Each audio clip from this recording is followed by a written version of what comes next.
All right, welcome back to the JFK Assassination Audit number 40.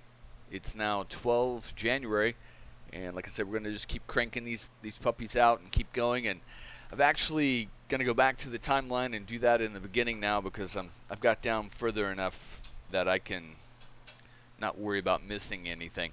But we're going to go back up because I did miss this lady in the beginning. This is Lenny Mae Randall, and she is the sister of Frazier. Okay, so Wesley Frazier. So it's her house that's in Irving. Okay, that he came up from Central Texas and he's staying with her, and through her, they have supposedly some kind of group of the local women that get together and drink coffee and tea and play cards and stuff like that.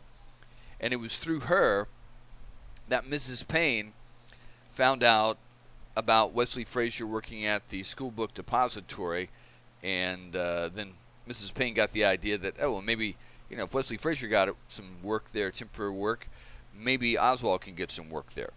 So it's through her that Mrs. Payne finds out about the order puller job at the school book depository, and then she lets Oswald know about that. And it is interesting, though, that Oswald had his rooming house first over Marcellus, just a mile north of where Ruby's house was, where Ruby was living. And he got that place even before he got the job. So he started there. So he got the place he stayed in the Y like a week. He got the room for about a week, and then the lady heard him speaking Russian on the phone to his wife, and she didn't like that because I guess she wanted to eavesdrop and find out what they're talking about. She didn't like that, so she made him leave. So around about the 15th or so, he stops living there. She tells him to move out, and before he even gets the job, on that Monday, he goes over to Beckley, which is just literally a couple of blocks west of Marcellus, where he was staying before. So he's wanting to stay in the same area for some reason. It's not because he has a job downtown, because he doesn't have a job yet. A lot of people get that mixed up. They think that he got the job and then he moved from Irving over closer to the job. That's not the case. He was actually living down this street off Neely before, in the previous springtime. So for some reason he's wanting to stay in that area, and Neely's even closer to where Ruby was staying. So is it just coincidence that he's wanting to stay in that same area even though he doesn't have a job yet? But anyway, so he finds out about the job. I guess they make an appointment for him. Mrs. Payne made an appointment for him for that Monday. And then he goes over to the Beckley house, pays for the Beckley house, doesn't even have the job yet, but says he has a job downtown. Then he goes and gets the job. There's no guarantee he was going to get the job. And then he comes back and moves all his stuff in that night. So I find it interesting. But anyway, Lenny Mae Randall, she's the one that is important for two things. She helped him get the job at the Texas School Book Depository. She also saw him the morning of the assassination poking his head through the window of the kitchen. She was shocked because she knew about him, but she didn't know exactly what he looked like. Okay? So when he stuck his head through the window, he was looking for Frazier. He'd been running late, and he was afraid that he had missed Frazier. So that's another indication that most likely Oswald wasn't planning or wasn't involved in the assassination, because he slept late on the day of the assassination, and he was so worried that he had missed Frazier that he stuck his head into the window to make sure Frazier was there. And then when he saw Frazier was there, then he put the package in the back of the truck. So that's interesting. That tells you, we're going to read this here where she says that that it's interesting that Oswald was afraid that because he had overslept, he had missed his ride. So that tells you right there that's either a very, very poor planning assassin or he wasn't involved in the assassination. But again, I'm going through, this is going to seem meticulous, but I basically am doing it like this. I'm Googling the person's name involved in the JFK assassination. Then I'm going through and pulling every statement, every video, every PDF, anything related to what they said, and then some other websites that talk about what they said, like the JFK Witness, the JFK Counter Coup, all these other websites. I'm pulling those too to get some more insight. News articles, I'm staying away from those, almost completely useless. The way they write news articles is very difficult to really get any good information from a news article. But the witness statements are gold. It's what they're thinking, what they're being questioned about. You also get insight on what the Warren Commission is worried about by the questions that they ask. Okay, so we're going to get into her statement here, and we're just going to keep doing this and going down everyone. And every single witness, I'm going like 4 or 5 pages into Google and pulling every single statement, PDF, government file. It's not just their statements, but also with the FBI, the Secret Service, the CIA, any other government files about them. I'm pulling that also, if it shows up on Google there. And that's the thing you also have to understand, is that not everything is on Google, because the only reason we have stuff on Google is because very smart people like Weisberg and other people involved in the assassination have posted all their things online, like Mary Farrell. Mary Farrell I find difficult to negotiate and to find documents, but you know, they do have a lot of stuff. We're going to go into everything, and it's going to get arcane, it's going to get boring, but that's the way you find real evidence, because you have to sift through all this shit to find that little diamond. And it's a statement they make offhand, because what the Warren Commission does is they act like, well, there's actually 2 or 3 filters. There's the Sheriff's Department, and whether they take down a statement correctly, or they're willing to take down a statement from someone, a witness. Actually, there's 4 filters. It's the filter of the witness. This is the first one. You know, is this worth the time and hassle? What are their motivations for becoming a witness? Are they trying to seek, they're just Johnny be good citizen, or are they trying to get, you know, famous? They're just doing what they think is right. You got to look at the motivations of that person, but they also may decide that, hey, I don't want to get involved. You know, I got enough problems right now, and I don't want to get involved. So there's, like I said, you got like a pyramid, or it's a funnel. It's a reverse funnel. Okay, so like, I'll go over it again. I went over it on another video. You have maybe 1,000 witnesses here, okay?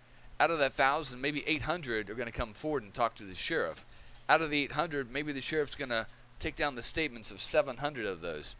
Then maybe the FBI is going to talk to 500 of them, okay? Maybe 400. Out of those 400, the Warren Commission is only going to interview, have their lawyers interview and take a deposition and then bring them in, maybe 200, 300, okay? So it's a filtering process, and they're all going to focus all the statements on one shooter, and it was Oswald. Anybody that can put evidence to that, they're going to bring that in. Anyone else they're going to ignore. But there's some witnesses that they talk to that have information about Oswald, but they also say other things that you can't ignore, like multiple shooters and different directions than the school book depository, the shots, all these kinds of things. So anyway, we'll get into her statement here. I'm just rambling on here, but all right.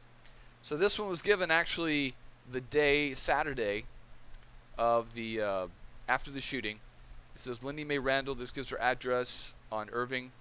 She was interviewed by the police department. So Randall advised that she is the sister of Buell Wesley Frazier, who is employed by the Texas School Book Depository and resides at a residence. Stated that she met Lee Harvey Oswald through her brother and has known Oswald and his wife for about 6 weeks. Randall advised that Oswald's wife is Marina Oswald, who resides at 2515 West 5th Irving. Wait, let's see. Her address is 2439. So they're on the same side of the street, just down the street a little bit. Okay. And that Oswald spends his weekends with his wife at the above-mentioned address. Her brother, Wesley Frazier, customarily drives Lee Oswald to 2515 West 5th on Friday night and then takes him back to work on Monday morning. He stated that Oswald is also employed at the... He? Okay. Stated that Oswald is also employed at the Texas School Book Depository. It says on the night of the 21st, November 21st, 1963, she observed Frazier letting Lee Harvey Oswald out of Frazier's car at 2515 West 5th. Subsequently, she asked Frazier why Oswald was visiting his wife on Thursday evening, as he usually did not visit her until Friday evening each week. Frazier told her that Oswald claimed he was visiting his wife the night of November 21st because he is fixing up his apartment, and Ruth Payne, with whom his first wife resides, was going to give him some curtain rods. Now that's interesting. Remember that if Ruth Payne says anything about curtain rods, and apparently, so this is not something made up, because now Frazier's telling, his sister also. But my question is, maybe people are less, busybody than I would be, but I would be wondering, well, why doesn't Oswald live with his wife?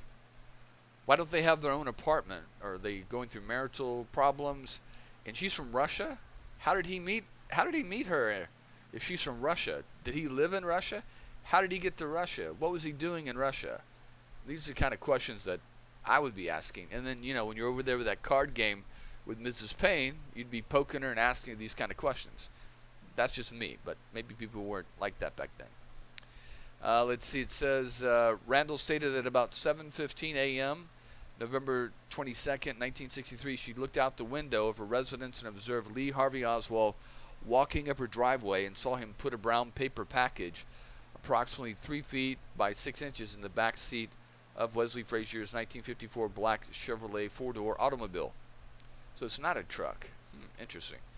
Thereafter, she observed Oswald walk to the front or entrance area of her residence, where he waited for Frazier to come out of the house and give him a ride to work. Now, that's not what she says in the videos and other statements. She says that Oswald poked his head in the kitchen window. Anyway, Randall stated that while at Dallas Police Department on the evening of the 22nd, officers of the Dallas Police Department had exhibited to her some brown package paper. However, she had not been able to positively identify it as being identical with the above-mentioned brown package due to the fact that she only observed the brown package from her residence window at a distance. And also, the packaging that the FBI and the police got was a different type of material, but she probably wouldn't have noticed that being that far off there. Alright, so see, we got about 12 more minutes. Hold on one second. Now, this is interesting. I found this website, and they've got these files here. So apparently these are files from, I'm imagining, NARA. And it's really interesting. Let me see. Hold on one second.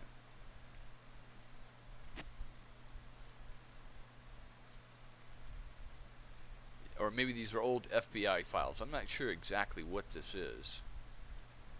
But hold on one second here. Alright, so there's a date on this file. It says April 4th, 1978, I believe. So that would make it the... that's a little early, though. Is it 78? It's either 78 or 79. If it's 78 or 79, that would put it in the House.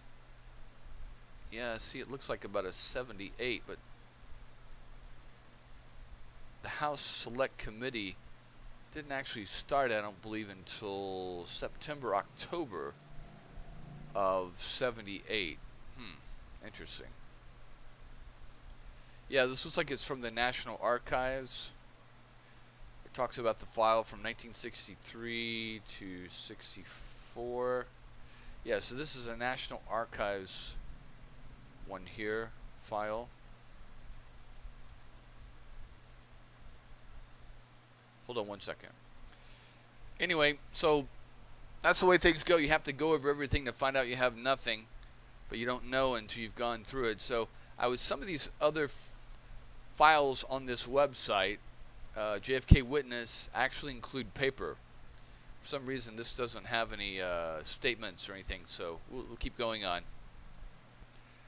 So I'm envisioning what I'm doing here is sort of like a tax auditor, okay? He's going through all your receipts. You give him a shoebox full of receipts, and he's going through all that and your bank statements, everything. And it's boring, but once you start pulling numbers and figures and stuff from it, then you can get a clearer picture of what the income was or the expenses were, like that.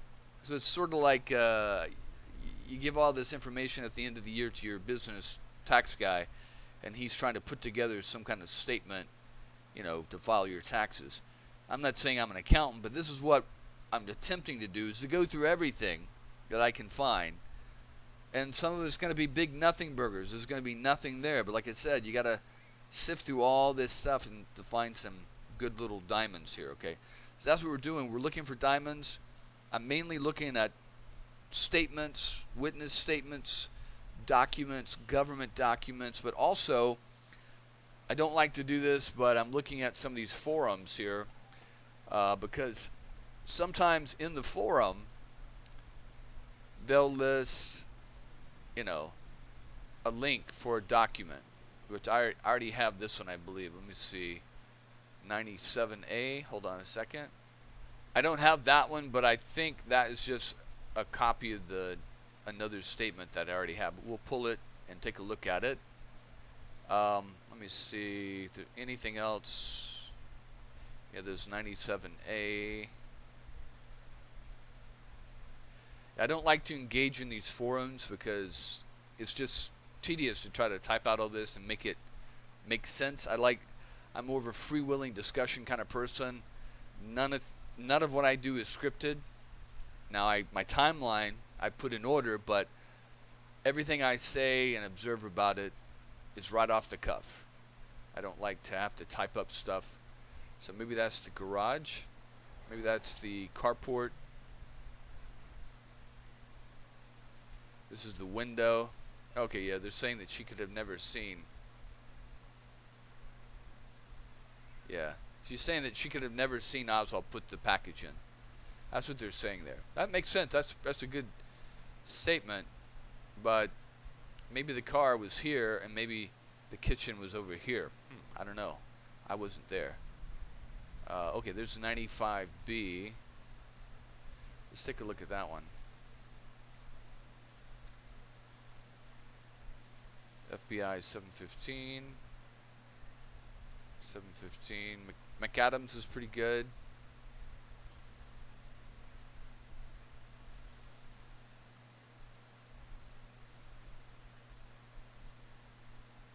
Alright, let's see here.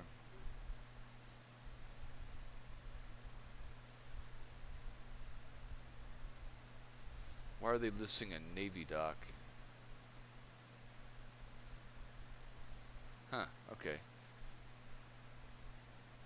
Yeah, see, they get into really detailed minutia and they start fighting with each other on these forums. That's why I don't like to engage in the forums, because unless you're not allowed to be wrong on the forums. You have to have all your shit. You have to know everything. It's not a learning process. It's more of a jousting of egos, and I really don't care for that, because no one is going to know everything. I don't care how much you've dedicated your life or wasted your life on studying the JFK assassination. You're never going to know everything. I'm never going to know everything. You're never going to know everything. Anyone who says they do know everything is full of shit. Okay? So we have to be able to engage in conversation and discussion and allow people to be wrong or have a different point of view. We can't just sit there and say, everything I say is right, everything you say is wrong. and therefore I'm never going to listen to anything you have to say because you got, a RIF number wrong on a document from 50, 60 years ago. That kind of bullshit is just ridiculous. But so they go on and on about it. Okay, so I'm going to stop with that, and we'll get into this other statement. There's 97. Let's see, where's 95, and there's 94. Okay, so I guess this is Wesley Frazier's car. Is that what we were saying here? All right, so inside of carport as seen by Mrs. Randall.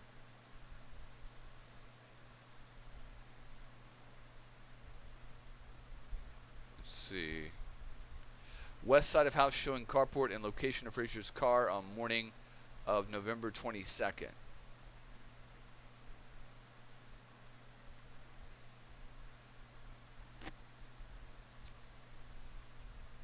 I wish they would point out where the kitchen window was.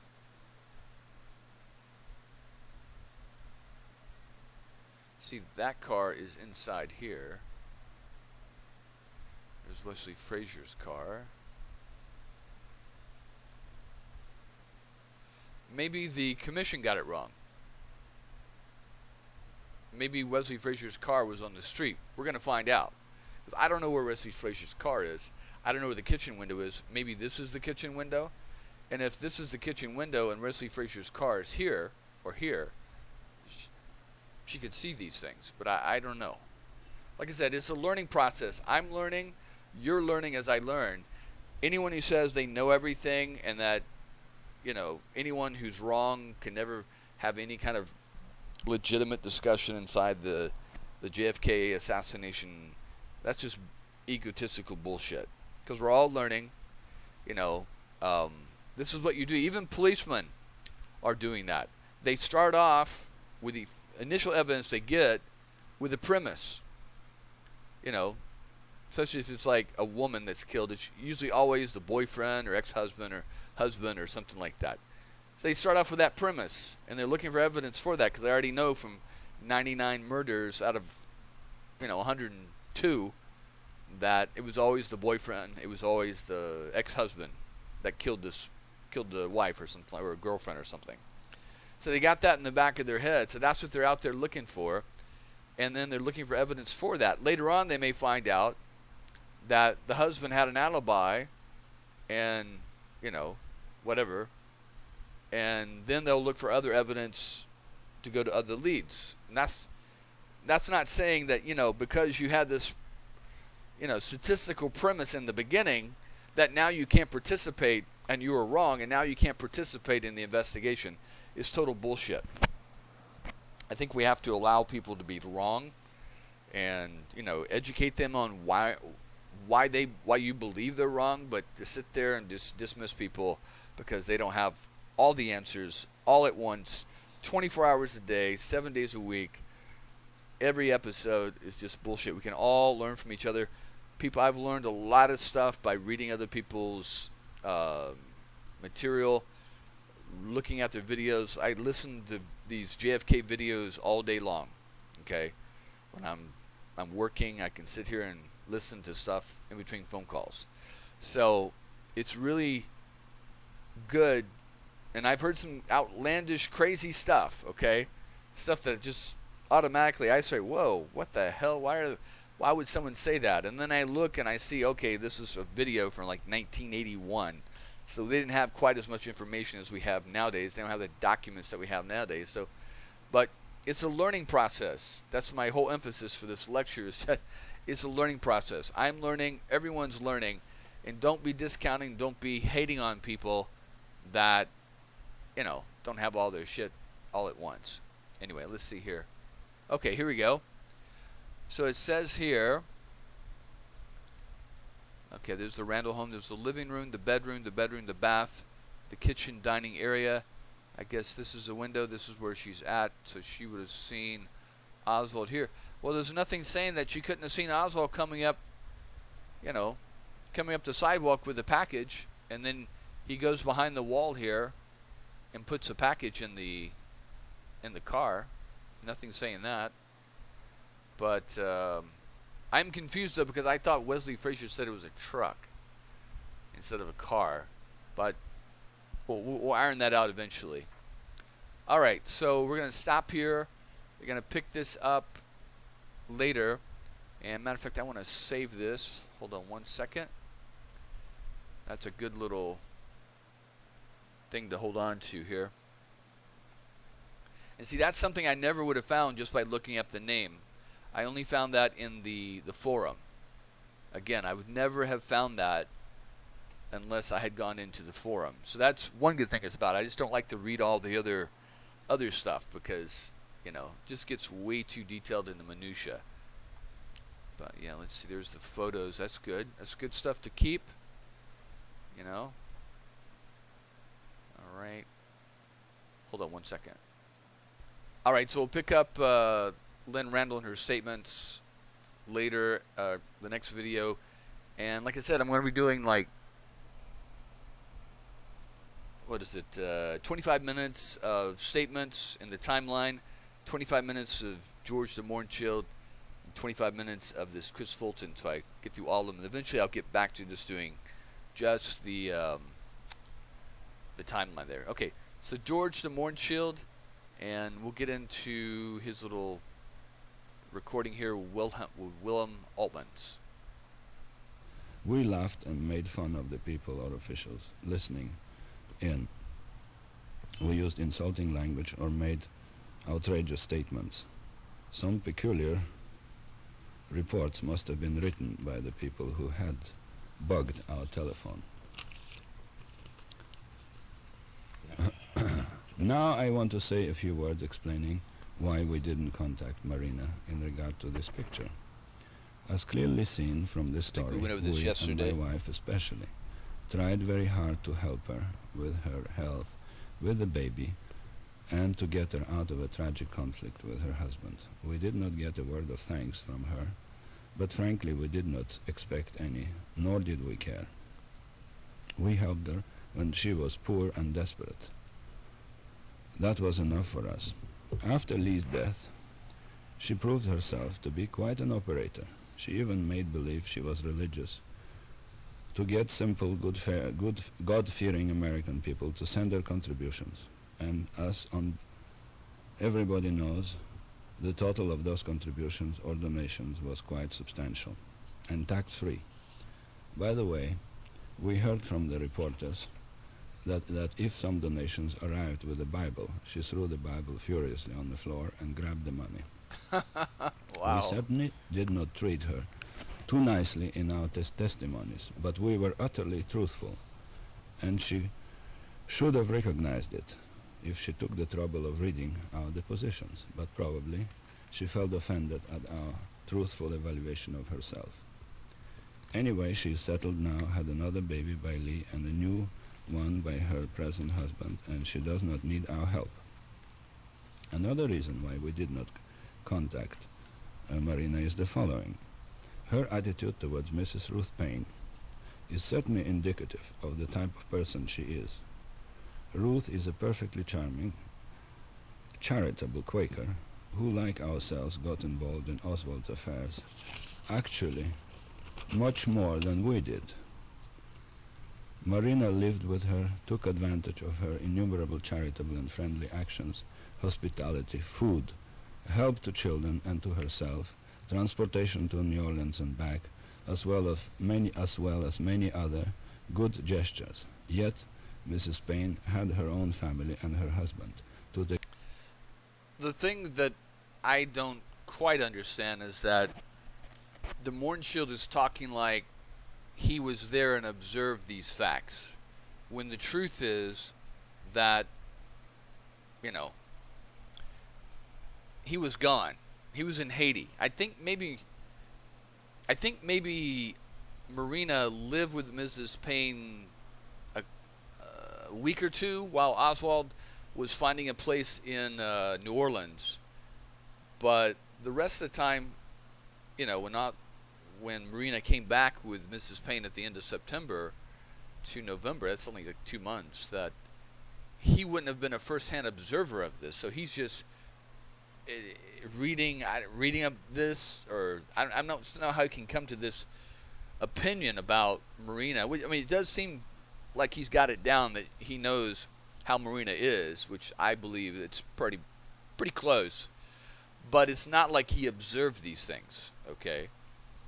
So maybe he's just putting together what he observed from Marina as a person, and then what he knew about Mrs. Payne. Maybe Mrs. Payne was in contact with him from September to November in Haiti. I'm not sure. But, and how he knows this stuff that, Marina would take the Bible and throw it furiously on the floor and take the money. I mean, it sounds like something that she would have done, but he wasn't there. He didn't observe it. Where is he getting this information? It's probably accurate. I'm not saying it's not accurate, but it's not like he observed it or saw it, which I don't understand how he can say this with the certainty that he's saying. But anyway, we'll keep going. Take care of, and her teaching profession. As the only reward Mrs. Payne probably received were conversations in Russian, and she did not ask for more. Lee, on the other hand, seldom accepted hospitality and certainly did not ask for anything. And I've just got an obvious open question in my head about Mrs. Payne. Now, I understand Mrs. Payne was separated from her husband, but her husband would come by, and he had his own apartment, and would come by and talk to her every once in a while. And was she working? She had been a teacher before, but was she working in Dallas or Irving? I'm not sure. And where did she get the money? Was her husband giving her some kind of alimony or something while they were separated, or in the process of getting a divorce? I'm not sure. Where was she getting her money to take care of Marina and her child and Mrs. Payne's child? Maybe Oswald was giving Marina to buy groceries and stuff for her and clothes for June, but where is Mrs. Payne getting her money from? That's my question. Is she getting money from her husband? Is she getting, a little stipend from the FBI or from the CIA, from the Quakers charitable? You can't live without working. There's bills to pay. There's, rent or house payments. You got to pay for gas. You got to pay for insurance. You got to pay for the electricity. You got to pay the phone bill. All these things were going. The TV was going. So there was electricity. There's water for for bathing. So we don't live for free. How is she paying her bills? And, why was Mr. Payne willing to go along with this and leave the house so so Marina could stay there? That's what I'm sure I'll come across this later on. I'm sure there's 1,000 people that already know the answer to this, but when I go through these things, I just think of obvious statements like, well, how does that happen? How does that work? The minutia of that part. Anyway, I'm sure we'll come across it later. This great friendship between Marina and Ruth Payne ended abruptly the day of the assassination. As Mrs. Payne told us later, for some reason Marina never wanted to see her again, and Mrs. Payne was too proud a person to insist. George, may I ask you a question here? Could it be that since Marina... And you could look at this in many different ways also. If Marina, Oswald, got caught, and maybe Marina is thinking Mrs. Payne had something to do with it. She pointed out where the rifle's at and stuff like that. Maybe she blames Mrs. Payne. Maybe she realized that she was set up by Mrs. Payne by getting him the job there, conveniently letting her stay with her and she could monitor her. Maybe she realized, maybe one of her Russian handlers told her that, hey, this lady is probably observing you for the government. And that's why she didn't have anything to do with her. On the other hand, Marina could have just been a selfish bitch that took advantage of people and didn't really care. I'm not saying all Russians are like this, but I've definitely met some Russians that it's all monetary, strictly monetary. They say they're your friend, but it's really, really just, it's only where the money's at. I've met people like that. I've met a lot of Russians like that. I'm not saying all Russians like that, but there's definitely people like that where it's transactional and that's all they understand in the relationship. So it could have just been that, or, it could have been that Marina was isolated and didn't, was scared. She didn't want to involve, maybe she liked Mrs. Payne, didn't want to involve her anymore in this tragedy, and so she decided to protect Mrs. Payne by cutting her off. Because she knew everywhere she went, every phone call she made, that she was going to be watched, and then that would put undue pressure on Mrs. Payne, and Mrs. Payne had been so nice to her. And see, that's what I'm saying. You have to look at these things from different angles and different views, and you never really come to a absolute black and white conclusion where you can understand how things happen. Anyway, we'll keep going. Marina was wished away by the FBI and CIA, or whoever it was, after the assassination. That it was actually the Secret Service. She was told by the authorities never to contact any of the former friends, that she has been under pressure not to see anyone. Very possible. Couldn't that be possible? Could be. But yet time will tell. Time will tell. And also another thing I just thought is that, Mrs. Payne, if she was working for the government as an informant, her friendship with Marina was just transactional also.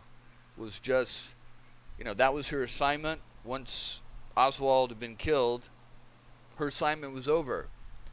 And she didn't have to continue the assignment because, hey, she's not getting paid anymore to watch this lady and report back. So if you look at it from that angle, it could have been Mrs. Payne that cut her off. So you never really know exactly what happened. And many years passed now, and still she does not see Mrs. Payne. All right. I just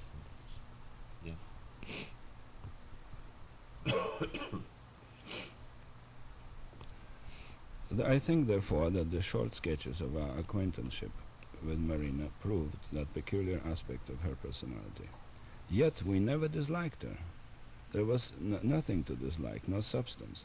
We found her amusing sometimes, openly cynical, naive, like the Russian. Now, after going over all those different scenarios and possibilities, my highest percentage of possibility, about 65% out of all those, I'd say 70%, is that Marina was a go-getter, okay? Go-getter personality. The KGB recognized that, and they used her in that capacity to meet, other foreigners and stuff like that in Russia and report back, and she used that position as a go-getter to exploit that, and get out of Russia. And then she took advantage of people when she could, because that was part of her personality, the way she was raised. And that she also suspected and realized that Mrs. Payne was probably watching her. That when she started thinking back about conversations and thinking back about actions, they don't hit you right there, then and there, but when you look back at things, especially when something tragic like this happens with Oswald, then it all becomes more clear. Or maybe sometimes people's mentality changes. I'm not saying they're mentally ill, but their mentality, view, way of seeing things changes, and then they start to bend and twist the way things were to fit that view, whether it's paranoia or something, that, maybe, all that thing she did for me that was kindness, maybe it was just an act. See, if Marina can play, poor little lost Russian girl in America, big time America, and Oswald can play traitor Marine in Russia, okay, and then he can play communist, revolutionary, crazy, Cuban actor guy in Texas, in New Orleans, then, if you start thinking about it, you're like, well, maybe Oswald was acting and I'm acting, and therefore everyone else must be acting. So maybe Mrs. Payne was acting too. I was faking them out, and they were trying to fake me out. She's probably reading my mail, making copies, taking photographs, sending it back to the FBI. Maybe that's why that FBI agent came by to talk to me, and my husband got mad. So you can actually twist something that may be innocent, depending on your mental state, and make it more nefarious than it actually was. Or you could see things a lot more clearer and see how things really were. So depending on what her mental state was, that could explain a lot of why she didn't have anything to do with Mrs. Payne. And like I said, I lean more towards that Mrs. Payne was probably an informant for the government. She's patriotic. She's doing her duty. They came to her. They said, look, we want you to keep an eye on these people. We have Mr. de Mohrenschildt working with them, or maybe even Mr. de Mohrenschildt passed him off. Hey, he's your guy now. This is your problem. But my question with that then is, where is Oswald's handler in New Orleans? Is it Ferry? Is it Bannister? But that's where I'm leaning toward. Out of all the scenarios, that's about 55%. I'm leaning to that's what Mrs. Payne was. She was just a handler. She was not some FBI trained undercover agent, just like Marina wasn't some KGB undercover agent. They were just told, hey, can you keep an eye out? Let us know. Here's a phone number. Give us a call. Write us a letter if you see anything weird. If you can take some pictures of her mail. I'm sure that Marina didn't know where the post office was in Irving. And, a lot of people don't know that in America you can just take the mail and put it in the box and raise the red flag. But in other countries, like in Europe, they don't know that. There's a box you have to put the mail in for outgoing, and then your incoming mail comes in your box at your house, okay? Or you have a lockbox. So maybe she told Marina, oh, well, yeah, I'll go to the post office and mail that letter for you. Yeah, don't worry, I got it covered. Being all friendly and stuff, and then she went by the FBI office or the local library, made a copy, whatever, took a picture and and then resealed it and mailed it on to KGB in Russia. And I think maybe Marina started realizing that after she started looking back at things.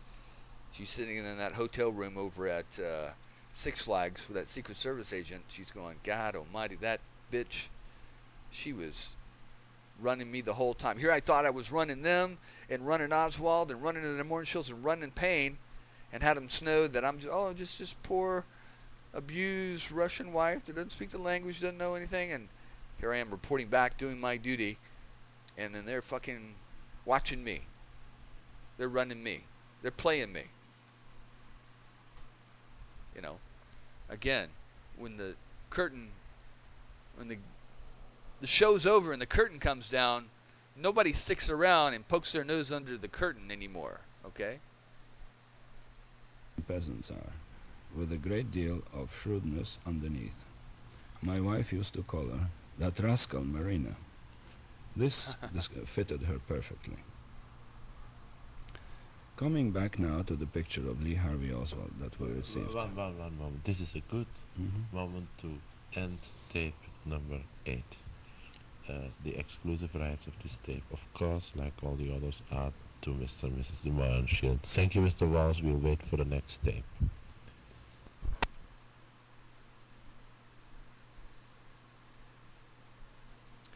Wait, there's another one here. This is tape number 3 of the interview with Mr. and Mrs. de Mohrenschildt of Dallas, and again I repeat, all the material in these tapes are the sole property of Mr. and Mrs. de Mohrenschildt and cannot be used in any way without their consent.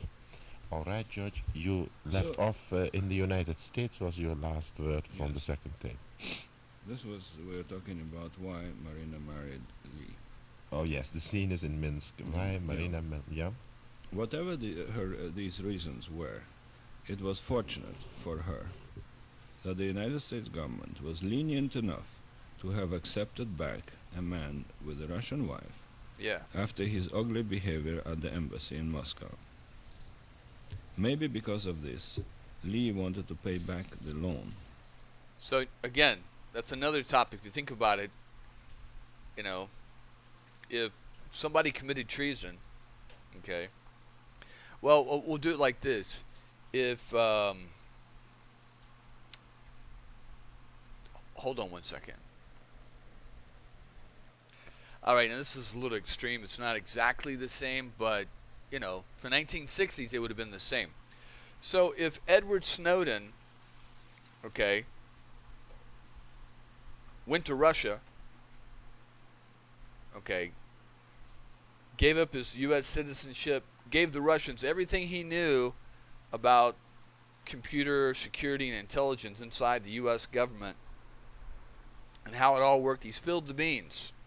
That was his price for citizenship. And then, let's say he marries a Russian girl. He actually married his girlfriend that came there, but let's say he married a Russian girl. And then 3 years later, he decided he wanted to come back to America. Okay? And then he had, went to the American embassy and screamed that he was going to give up all his secrets to the Russians and he wanted to give up his American citizenship, okay? And then he goes back, starts writing the embassy and says, hey, I want to go back to America. I'm bored here. And I've got this Russian wife I want to bring with me. Oh, yeah, we'll let you come back. Oh, yeah. The FBI will escort you back. U.S. Marshals, definitely. We'll put you on a plane to New York, and the FBI and the U.S. Marshals will be waiting for you. Fuck your Russian wife. She can stay in Russia. And then his ass would be in prison, okay? You don't think they're going to let his Russian wife come over here? Too bad, so sad. Shouldn't have screwed the pooch. And maybe you should have stayed in Hawaii or you should have stayed in Russia. But coming back, you're fucked, okay? They would have put him in a fucking holding cell and held him there for years while they were trying him, okay? And then he would end up in Supermax prison somewhere. Okay, but you got almost the same thing. You got a guy who's not as smart as Edward Snowden, doesn't have as much knowledge as Edward Snowden, but it's almost the same thing with Oswald. Okay? He goes to the American embassy, threatens to give up all his radar secrets and everything he knows, all the codes and whatever. And that was just, to me, that seems like that was just a display. Again, a legend-building display. Because he knows that in the embassy there, the Russians have it bugged and they're listening. So why would you scream out loud to make sure the mics can pick you up that I'm going to do all this and give my secrets to the Russians and I'm giving up my U.S. citizenship? That's just an act. He's playing a part. To me, that's what it seems like. Oswald wasn't a professional, farm-trained CIA agent, okay? They knew he knew a little bit of Russian. They gave him a little bit more Russian. They fed him full of, here's your book assignments. Because he sits down in where he's assigned down there.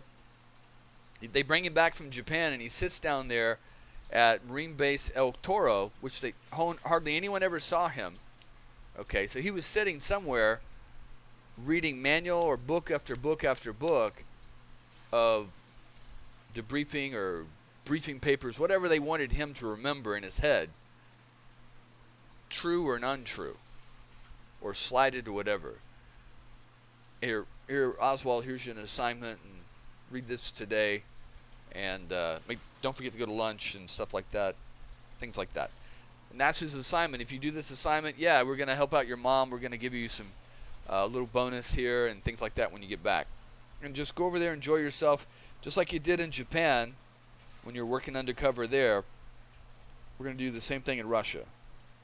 And they know that Oswald's not very smart. They know that the Russians are going to figure this out, and he's a little wacky, and then they're not going to trust him. They're not going to try to recruit him, okay? But, yeah, they're going to tell him, hey, if they do try to recruit you, go along, okay? But most likely they know it's, about 10% chance that they're going to try to recruit Oswald because they don't think he's stable enough. So Oswald's playing his game, okay, in Russia. And that was part of his legend, screaming, in the U.S. Embassy, I'm giving up all my secrets and my passport, and I want to become a Russian citizen. So he's building his legend just like he's building his legend with that rifle photo, back in Dallas, just like he's building his legend with passing out Fair Play for Cuba pamphlets in New Orleans. Okay? So just imagine if Oswald or Snowden was Oswald. If Snowden came back, he'd be in fucking prison, okay? No doubt about it. But Oswald gets back, no prison, no nothing. They even give him a loan, a State Department repatriation loan, which is not unheard of. And then they also help his wife get out. And the Russians express that for her to get out, so they're playing us, and we're playing them, and in between is Oswald and Marina. So, like I said, there's no way in hell that Oswald could have come back from Russia after saying what he said and doing what he did unless he was working for the government. I mean, there's no way. It's just impossible. Okay? If I took one document, and I'm not even going to say a classified or top secret document. If I was in the military, if I took an email from, some commander that listed, like, okay, this is the list of all the officers that are going to be at the 4th of July celebration, and this is their contact phone numbers and stuff like that. Call these people and tell them to make sure they show up by 6 o'clock or whatever. If I just printed out that email, which is not top secret, not classified, maybe confidential, and put it in my pocket, and then took it and gave it to the Russians, you know what would happen to me? I'd be in fucking Leavenworth for probably 5 years. But Oswald goes to Russia, gives up his passport, says he's going to get Russian citizenship, and he's going to give up all his radar secrets, which a lot of that's classified, okay? All the manuals, everything he learned is all in his head. And he's expressed back to the U.S. His wife's expressed to the U.S. He's not questioned by anyone. And he's allowed to work in the right-wing, areas under people that are obviously very, very conservative and right-wing, and nothing happens to him. No one says, hey, aren't you that son of a bitch that came back last year from Russia after you defected and said you were going to give up all your radar secrets? I read about your ass in the newspaper. Nobody says a word. He gets a job at a defense contractor, Jigger Childs Stovall, developing photos, and nobody says a word. Okay? Like I said, can you imagine if Edward Snowden got out of prison and went to go get a job at a computer company that had defense contracts? They wouldn't allow him to work there. But if he did try to go to the interview, the interviewer would say, hey, aren't you that son of a bitch who went to Russia and gave up all those government secrets and top secret information to the Russians, our enemies? And I have defense contracts that I'm bidding on and are working right here, right now, and there's no way in hell that I could even, I don't even know why, how did you even get past my screener? I don't even know why you're even here. You know, go dig some ditches or wash some dishes somewhere, but don't come back to any computer place and try to get a job. You fucking traitor. Get the hell out or I'm going to kick you out. That's exactly what would happen. Okay?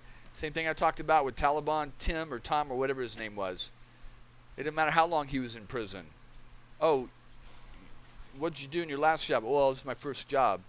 Yeah, but you're 30-something years old, 35 years old, 40 years old. What have you been doing the last 20 years? Oh, I've been in Supermax prison in Colorado. How'd you get in Supermax prison in Colorado? I went over to Afghanistan and I converted to Islam, and then I fought against American soldiers after 9/11 and tried to kill them, and I got captured and then brought back and sent to prison. What? I had a best friend that was killed in 9/11 in the towers when they collapsed. You son of a bitch! Get the hell out of my fucking office before I kick you out. That's exactly what would happen. But with Oswald, nothing. And we're a little bit more liberal nowadays than back in the 1960s, okay? But nothing happens. Nothing happens to Oswald. So that tells me that everybody knew, you know, it's like this when you're, you know, I'm sure everybody's played a joke on others and maybe got together with your friends and played a joke, an insider joke. You know, there was that one about a bucket of steam and cow tipping and shit like that. And that people would try to tell me, or we try to tell another person that didn't know it. But all my friends and I, we all knew. We all knew it was a lie. We all knew it was a joke. But the other person didn't know. The fix was in. It was an inside joke, okay? So that's the same thing it was with Oswald. If you buy that Oswald was working for the U.S. government, you know, when he goes to these right-wing groups and gets these jobs, it's because they're letting him know, hey, no, he was on a mission. He's a soldier. He's a good guy. You can trust him. He's still playing his role that he played when he went to Russia. He's a little crazy, you know, but that's why we like him, because he's unpredictable. You see? I also don't think that a lot of these people that say, oh, Oswald never talked to me, I never talked to Oswald, are full of shit. If Oswald's in that domino room eating his lunch every damn day and drinking his Coca-Cola and reading the newspaper, he's in there talking with somebody, somebody's talking with him. You don't go from jovial, jolly Oswald in the Minsk factory to the claptrap Oswald in the domino room. Okay? I know how people are. They're not going to let you just sit there and not say anything. Oh, the silent type, huh? Oh, yeah, okay. And then they're going to start playing jokes on you and shit like that to get you to loosen up. So, but when someone is accused of killing the President of the United States and then they're killed later on, you can say whatever the fuck you want. Oh, no, he never talked to me. I never talked to him. I don't know anything about it. I don't know a damn thing. You know, Fraser's sitting there going, all we talked about was his babies and the weather. You know, I was only 19 years old and I never been outside of Texas. But here's a guy that went to Japan and Philippines and Russia and California and Germany and France and New Orleans and all these other places I never even heard of. But I never thought to ask him anything about it. And you got a Russian wife, you're only seeing her once a week, and how'd you meet your Russian wife? I never thought of even asking him that. What'd you do in Russia for 3 years? Isn't it cold in Russia? Ain't they got them commies there? That's one, you know, uncurious 19-year-old Fraser was. Anyway, I'm ranting too much on this. So let's go on to Chuck Fulton, and we'll stop. We'll pick this up later with this Des Moines Chill. So good old Chuck Fulton. Okay, so I don't know if you heard my other videos about Chuck Fulton, and we watched that video that he did and everything. But in order for us to move forward as a community in the JFK assassination, we have to be willing to accept different ideas and for people to be wrong, but there is a limit. We can't allow people to go unchallenged in the community that are obvious grifters and liars. And this is what I'm talking about with Christopher Scott Fulton. Now, this is not an assassination video. This is not a character assassination on him. I'm just going to use the documents that he put out there himself to back up his claims, and then other things that I found. And we're going to move through these.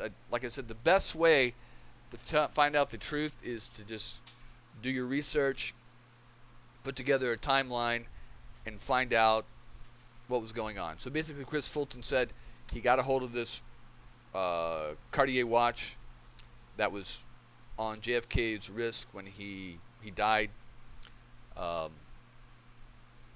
Apparently, there's a little confusion about that because I thought he left it at the hotel. But anyway, so but apparently it was taken off him by the Secret Service and then given back to the family. Mrs. Jackie Kennedy ended up giving it to Mrs. Lincoln because it was just too much of a tragic reminder of that day of the assassination. Mrs. Lincoln gets the possession, and when she was about to pass away, she started giving this information, all these documents and mementos that she had of the assassination over to this guy, let's see, what was this, Robert White. And then Robert White was associated with Fulton, and somehow Fulton got the watch and some tapes from the Kennedy office, White House office, from White. And that's a pretty believable story there, makes sense.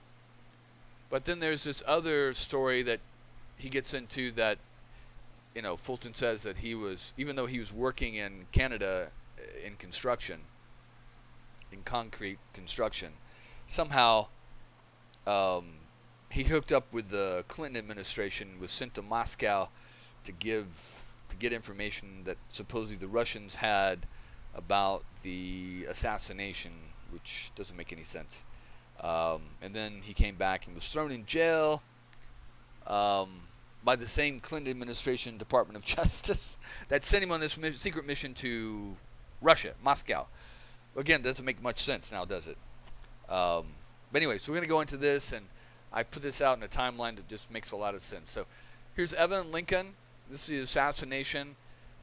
Basically what happened is that after the assassination, Johnson came back and said, okay, get all of Kennedy's shit out of the office.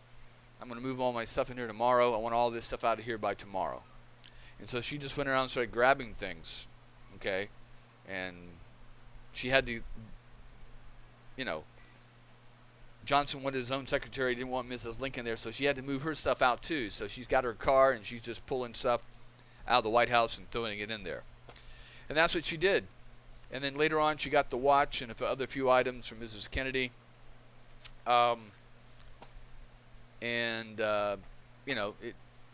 It says here, hold on one second. She wrote in 1994, as for the assassination is concerned, it is my belief that there was a conspiracy because there were those that disliked him and felt the only way to get rid of him was to assassinate him. These 5 conspirators, in my opinion, were Lyndon B. Johnson, J. Edgar Hoover, the Mafia, the CIA, and the Cubans in Florida. And there you go. And she nails it right on the head there.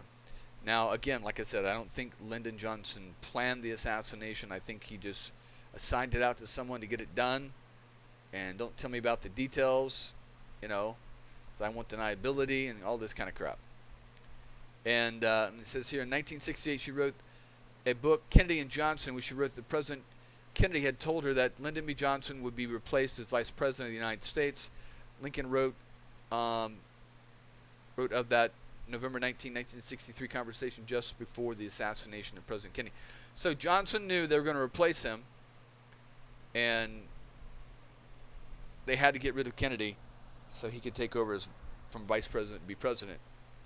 As Mr. Kennedy sat in his rocker in my office, his head resting on his back, he placed his left leg across his right knee He rocked slightly as he talked in slow, pensive voice, and he said to me, "You know, if I'm reelected in 64, I'm going to spend more and more time making government service an honorable career. I would like to tailor the executive and legislative branches of the government so that they can keep up with the tremendous strides and progress being made in the other fields. I'm going to advocate changing some of the outmoded rules and regulations in the Congress, such as the seniority rule. To do this, I will need a running mate in 64, a man who believes as I do." Now, it also says here, according to the National Archives, Lincoln gave away or sold many of Kennedy's documents, artifacts that she had been entrusted with managing by the Kennedy family after Kennedy's assassination. In 2005, a legal settlement was reached that enabled the National Archives, the Kennedy Library, and Carolyn Kennedy to recover thousands of pages of documents and other items. Lincoln died at Georgetown University Hospital in 1995 after complications that followed surgery for cancer. Ashes were placed in a niche at a columbarium in the Arlington National Cemetery. So basically, she had a running dispute with the National Archives that, no, I didn't illegally obtain these things. They were given to me by Mrs. Kennedy, and Mrs. Kennedy, Jacqueline Kennedy, wasn't around to vouch for. And of course, you know, the children, they didn't know these things. So she dies, and then, all right, and then we get into Christopher Fulton. He was born in 1965, and I took this right off his website, just outside Washington, D.C., into a family with a rich military history. Again, you're not raised in Northern Virginia and end up with a Boston accent the way he was talking, just like Kennedy, and the words used by Kennedy. You don't talk like that when you're from that area or living in Canada or anything like that. Anyway, he was on his way to be accepted to the U.S. Naval Academy at Annapolis, but chose a career in commercial construction. So let's see. To serve your country, instead of going off and being a U.S. naval officer, you decline that and decide to steal money from a bank and take that money and open a construction concrete business in Canada? That's kind of strange, don't you think? Anyway, we'll keep going. His discipline and diligence took him to the top of the high-rise construction industry in Vancouver, British Columbia, where at the age of 33, during the height of his success, he was extracted and spent several years in federal prison for possession of physical evidence related to the JFK assassination. God, there's so much wrong with that sentence right there. So, he was doing concrete construction for buildings in Vancouver, Canada, because he had taken off that money and used it to start his business there. Right around the same time, about the early 90s, that a lot of people were leaving Hong Kong, Chinese, and taking their money and investing it in Vancouver to build all those buildings. So he had nothing really to do with the building of the buildings, just supplying the concrete to the people who were paying for it. And then when he says that he spent years in prison, that he was extradited, he wasn't extradited. We'll go into it later.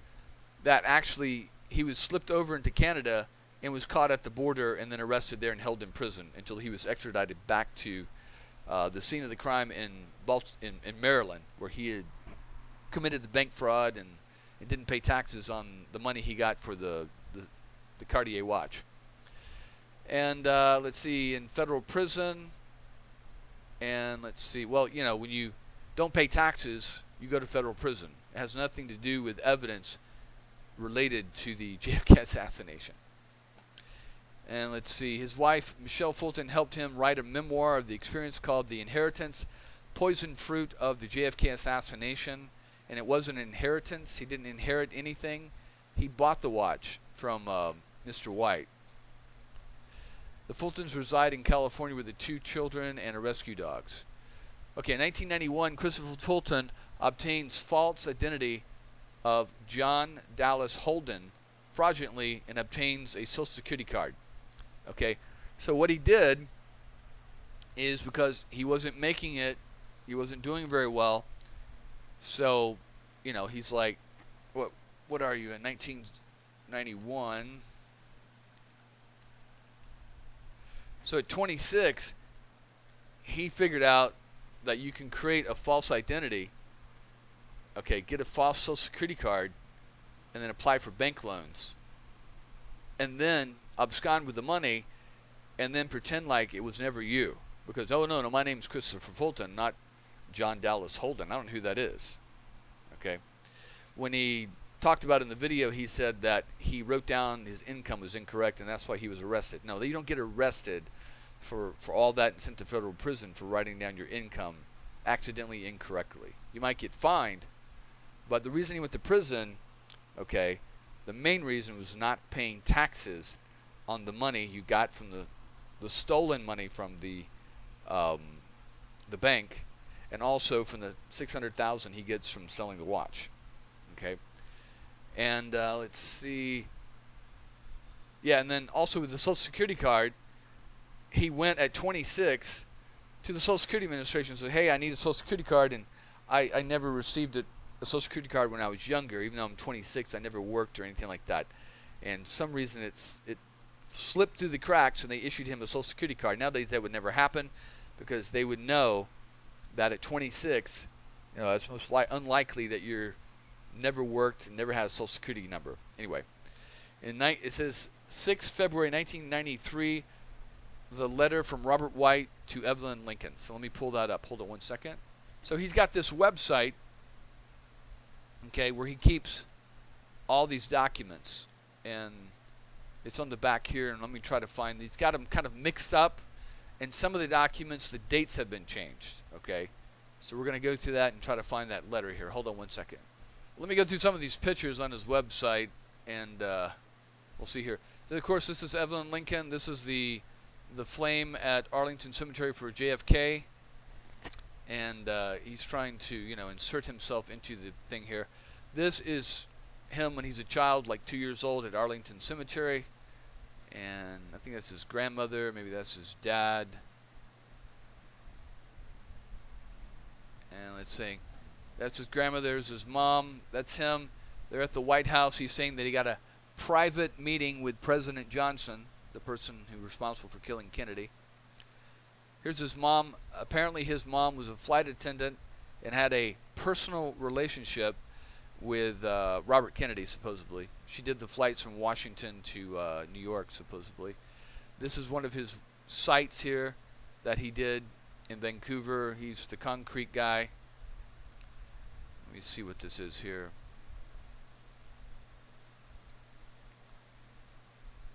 Alright, hold on one second. Alright, this is an issue of GQ Quarterly. There's the Cartier watch. There is a little receipt here. Receiving the watch in 1996. This is Mr. White. It's the back end of the watch here. This is Sotheby's, a letter from them. Related 1996. And it says here, this is to confirm your agreement and understanding that Sotheby's may disclose the evaluation material as to defend in the confidentiality agreement between you and Sotheby's 1996 members of the Kennedy family and with the Fulton, I can't read on this, found on page 10. So he gets the watch from White and is trying to sell it. And so he has Sotheby's. He tries to sell it through Sotheby's, and they decline. And so eventually he ends up at another place here. This is, wait, hold on. This is Robert White. He was a JFK fan, and he became a close associate of Evelyn Lincoln, and she basically gave him everything, willed everything that she had on the JFK assassination, because he had started this museum. She gave it all to him when she died. There he is again. He's meeting with Kennedy. That is not Robert Fulton right there, okay?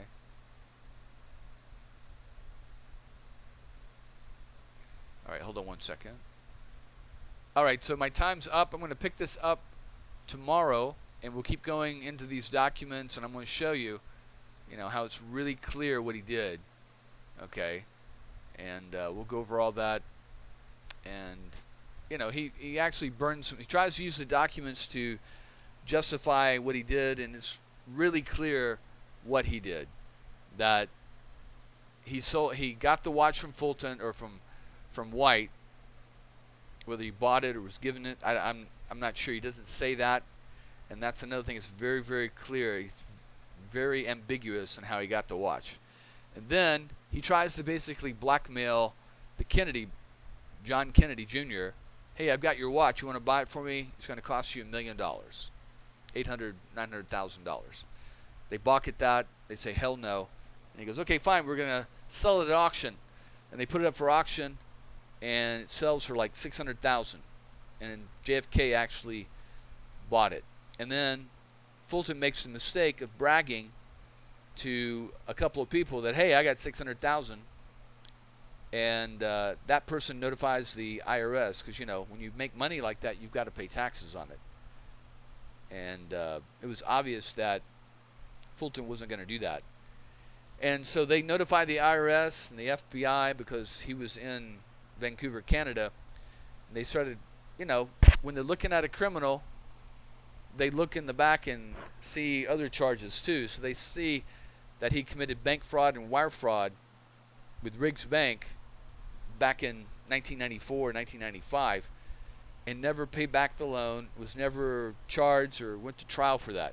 So they added that onto another charge of basically not reporting income, not paying taxes on it. And also to show the commitment to that fraud, he gives the check to his dad, who goes, because this time he's under indictment, he gives the check and the money to his dad, and his dad flies to Geneva, Switzerland, and puts the money in the bank there. And it's never clear if he ever paid back that money, or paid the taxes at least, and the fines and penalties on that to the government. It's never made clear. Okay? But he uses that to try to say later on that, hey, they just made up these charges on me because I got whatever information proving that the government killed Kennedy. But he never goes into the actual information that shows, and he also says, my fish ate my homework, my dog ate my homework. The government came in and swooped in and took all that information, and now I don't have it anymore.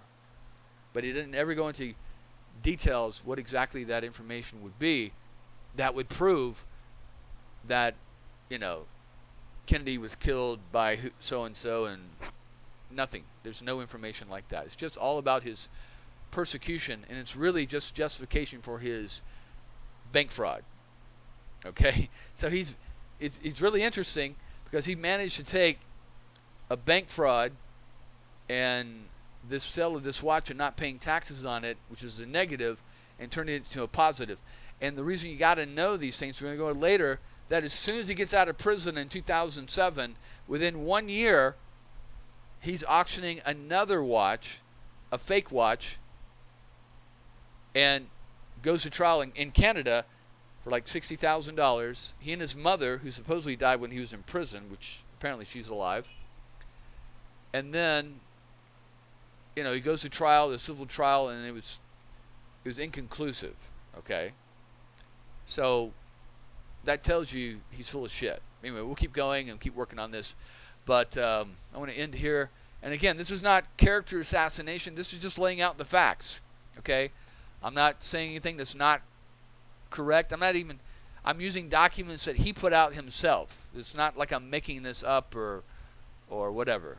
It's documents he even puts out himself. And we'll go over that tomorrow. All right, take care.